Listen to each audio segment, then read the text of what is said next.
Hi friends, welcomes to Pavi's gallery.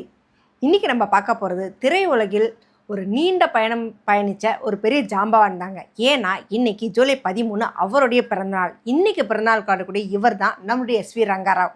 அதோ சர்மலா வெங்கட் ரங்காராவ் அப்படின்றது அவருடைய உண்மையான முழு பெயர்.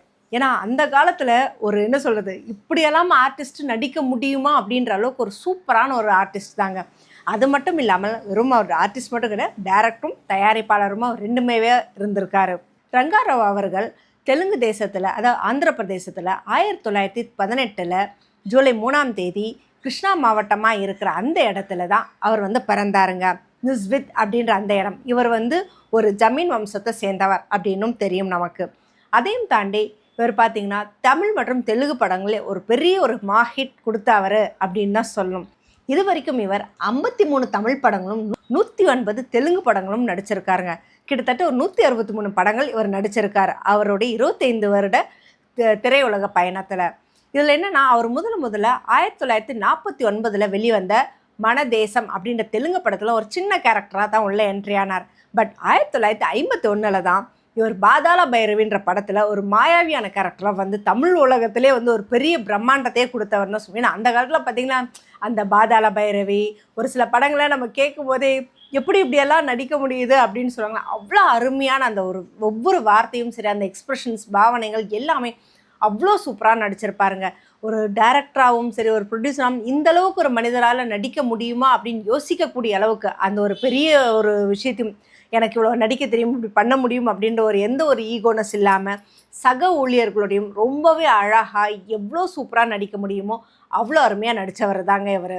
நம்மளோட ரங்காராவ் அவர்களுடைய அப்பா பார்த்திங்கன்னா ஒரு எக்ஸசைஸ் இன்ஸ்பெக்டர். அவங்களோட அம்மா ஸ்ரீமதி லக்ஷ்மி நாராயணன் அவர்கள். இவருடைய தாத்தா அவர்கள் டவுனில் ஒரு டாக்டராகவும் இருந்தார். அதாவது ஃபேமிலியே பார்த்திங்கன்னா ஒவ்வொருத்தரும் ஒவ்வொரு விதமான ஃபீல்டில் இருப்பாங்க அப்படின்ற மாதிரி இவரோட ஃபேமிலி. அவரோட அப்பா ஒரு விதம், அவருடைய தாத்தா ஒரு ஃபீல்டு. ஸோ எல்லாருமே சேர்ந்து பார்த்திங்கன்னா ஒரு கலந்த கலவை அப்படின்னு சொல்லுவாங்க. அந்த ஒரு குடும்பத்தை சேர்ந்தவர் தான் நம்மளுடைய ரங்காராவ் அவர்கள். இவர் நுஸ்ஜித் அப்படின்ற டிஸ்ட்ரிக்டில் தான் அவர், அந்த ஊரில் தான் அவர் ஃபுல் அண்ட் ஃபுல் பிறந்தாருங்க.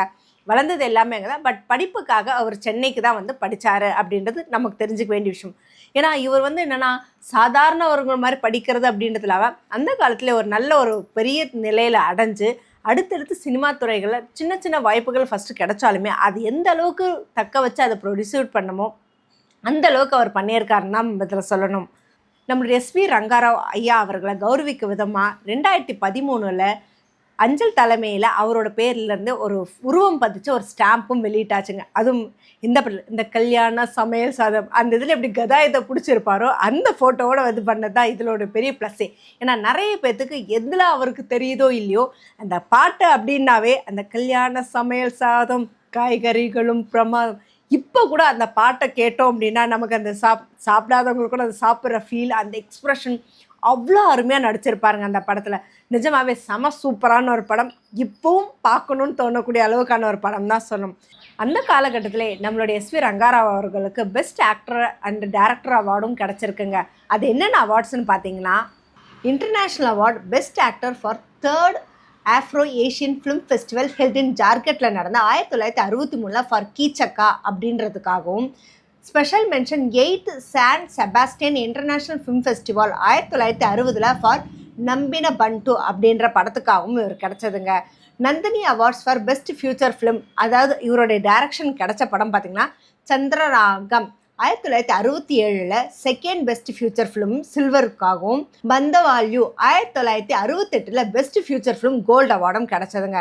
இதையும் தாண்டி இவருக்கு ராஷ்டிரபதி அவார்டு, அப்புறம் விஸ்வ நாடக சக்கரவர்த்தி, நாட்ட சார்வபூமா, நாட்ட சேகரா, நாட்ட சிம்மா, அதாவது ஒரு மனிதருக்கு அந்த காலகட்டத்தில் இத்தனை அவார்டுகள் கிடைக்கிறதுன்றது அவ்வளோ சாமானியம் கிடையாது. ஏன்னா அதுக்கு அவங்க எடுத்துக்கிற எஃபர்ட்டும் சரி, கொடுக்குற ஃபோர்ஸ், கூட ஒர்க் பண்ணுறவங்களுக்கு கொடுக்குறது எல்லா விஷயங்களும் இதில் அடங்கியிருக்கு. அவங்களோட அணுகுமுறையில் இருந்து ஒவ்வொரு விஷயங்களும், அந்த விஷயத்தில் நம்மளுடைய எஸ்வி ரங்காராவ் அவர்களை அடிச்சுக்கத்திக்க முடியாது.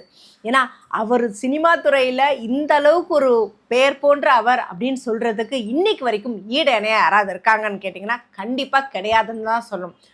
ஏன்னா அந்த அளவுக்கு அவருடைய பேசுகிற உச்சரிப்புகளாக இருக்கட்டும், அந்த பாவனைகளாக இருக்கட்டும், எல்லாமே அவ்வளோ சூப்பராக இருக்கும். இப்போ வரைக்கும் தெலுங்கு துறையில் இவரை வந்து மறக்க முடியாதவங்களும் யாருமே கிடையாது. அதே போல் தமிழ் சினிமாவிலையும் தாங்க. ஏன்னா அவருடைய ஒவ்வொரு படங்களும் இன்றைக்கும் பேர் சொல்லக்கூடிய அளவுக்கான விஷயங்கள் தான் இருக்குது. அந்த காலகட்டத்தில் இவர் கூட தான் அவர் நடித்தாருன்னே சொல்லவே முடியாது. ஏன்னா எல்லா ஆர்டிஸ்ட் கூடயும் நடிச்சிருக்காரு. எம்டி ராமாராவ் அவர்கள், சிவாஜி கணேசன், எம்ஜிஆர் அவர்கள் கூடவும், ஜெமினி கணேசன், பத்மினி, பானுமதி, அதே போல் பார்த்தீங்கன்னா அஞ்சலி தேவி அவர்கள். ஏன்னா ஒரு சின்ன கேரக்டர் அப்படின்னாலுமே அவர் அதை வந்து மிஸ் பண்ணாமல், அது சர்வம் சுந்தரம்லலாம் பார்த்தீங்கன்னா அவ்வளோ அழகாக இருக்கும். கேஆர் விஜயாவுக்கு அப்பாவாக நடிச்சிருப்பார். அதாவது வந்து அந்த ஒரு கேரக்டருக்கும் ஏற்ற மாதிரியும் அந்த ஒரு ஜாலினஸும் சூப்பராகவே இருக்கும். அந்த மாடர்ன் ட்ரெண்டுக்கு ஏற்ற மாதிரியெல்லாம் அவ்வளோ அழகழகாக நடிச்சிருப்பாருங்க.